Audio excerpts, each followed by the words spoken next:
अस्सलाम वालेकुम 7th class. उम्मीद है आप सब खैरियत से होंगे। आपकी सेकंड असेसमेंट के लिए हमने सिलेबस बनाया है बेटा, उसमें हमने आपका यूनिट 3 भी ऐड किया है और आज मैं आपको यूनिट 3 के बारे में अंडरस्टैंडिंग दूंगी और इसके एक्सरसाइज सॉल्व करना बताऊंगी। हमारा यूनिट 3 है डेसिमल्स के बारे में। डेसिमल बेटा बुनियादी तौर पे कहते हैं पॉइंट को। ये जो आप उर्दू में इसको इशारिया भी कहते हैं, देखिए ये उर्दू में आप इसको इशारिया भी कहते हैं और इंग्लिश में कहते हैं डेसिमल। अब आप आ जाएं बेटा, नेक्स्ट पेज अपना ओपन करें, पेज नंबर 38। ये देखिए बेटा पेज नंबर 38। डेसिमल क्या है आपको मालूम होना चाहिए। डेसिमल जो है उसमें दो पार्ट होते हैं। डेसिमल पॉइंट को कहते हैं, ये पॉइंट है।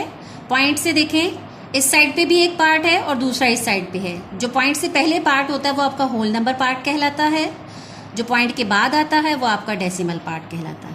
ठीक है बेटा, आपने याद रखना है।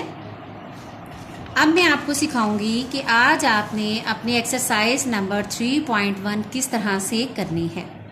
आपका क्वेश्चन है convert the following decimals into rational numbers. कि ये जो पॉइंट वाले आपको क्वेश्चंस दिए गए हैं, आपने इनको रैशनल नंबर में आंसर्स देना है।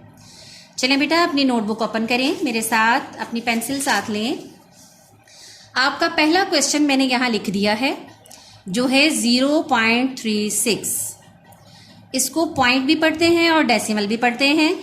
आपने ये क्वेश्चन लिखा, जहां आपका पॉइंट है बेटा उस पॉइंट के नीचे आपने क्या लगाना है, 1। पॉइंट मीन 1 और पॉइंट के बाद आगे जितने भी डिजिट्स हैं उनके जितने आपने नीचे उसके 0 ऐड कर देने हैं। वो हो गया हमारे पास 36/100। ठीक है। अब आपने जब आपने इसका डेसिमल खत्म कर दिया और ये रैशनल नंबर में आ गया, आपने इसकी लोएस्ट टर्म लेकर आनी है।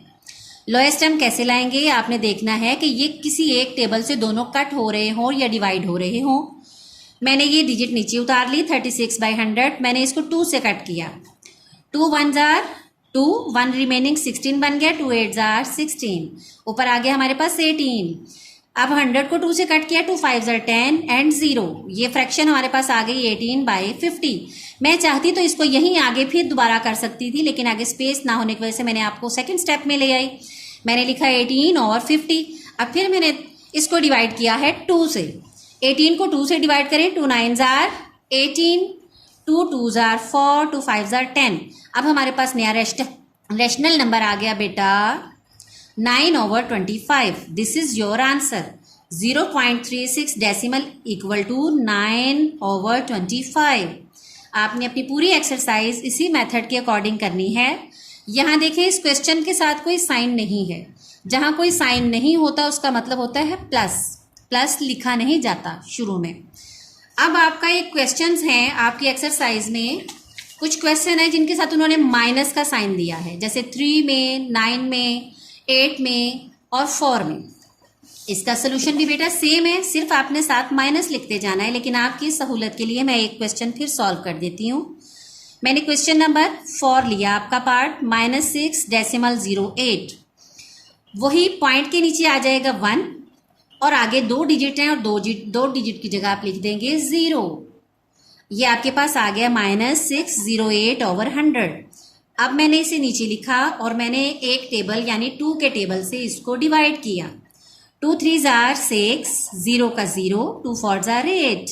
नीचे आ जाए 100 पे, 2 5s are 10 एंड 0 का 0।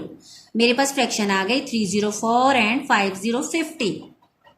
अब मैंने अब फिर सोचा कि ये भी मैं किससे डिवाइड करूं, तो ये दोनों की दोनों डिजिट्स एक ही टेबल 2 से फिर डिवाइड होती हैं। 2 1s are 2, 2 5s are 10। अब देखिए 2 1s are 2, 3 में से 2 तो हो गए और 1 बच गया, वो मैंने इसको दिया तो ये बन गया 10। 2 5s are 10, 2 2s are 4। ऊपर आ गया आपके पास डिजिट 152। नीचे है आपके पास 50 को 2 से किया, 2 2s are 4, 1 रिमेनिंग आपने 0 को दिया तो वो बन गया 10। 2 5s are 10। आपके पास रैशनल नंबर आ गया 152/25 और माइनस का साइन आपने ऐसे ही इसके साथ उतार दिया। ठीक है। अब आप आंसर बनाएंगे कि -6.08 इक्वल टू -152/25। बेटा आपकी इस एक्सरसाइज में टोटल 9 क्वेश्चंस हैं। 2 क्वेश्चन मैंने आपको डिफरेंट मेथड्स के करवा दिए हैं, प्लस भी और माइनस भी। इनको जहन में रखते हुए सॉल्व ऑल रिमेनिंग पार्ट्स, आप अपने तमाम बाकी पार्ट्स जो हैं वो कंप्लीट करें।